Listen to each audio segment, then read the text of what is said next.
what's happening in the Middle East, and in particular with Gaza right now, we have some moral responsibility for both sides in a way, because we provide help and funding for both Arab nations and Israel.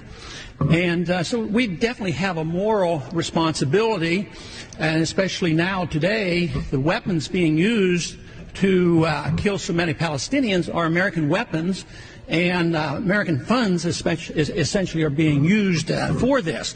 But there's a political liability which I think is something that we fail to look at, because too often there's so much blowback from our intervention in areas that we shouldn't be involved in.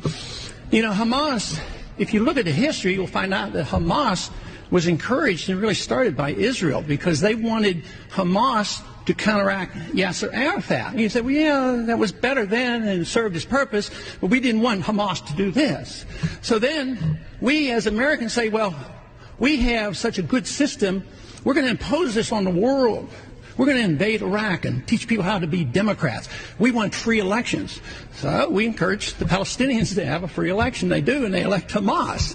So we first, indirectly and directly through Israel, help establish Hamas. Then we have election. Then Hamas becomes dominant, so we have to kill them.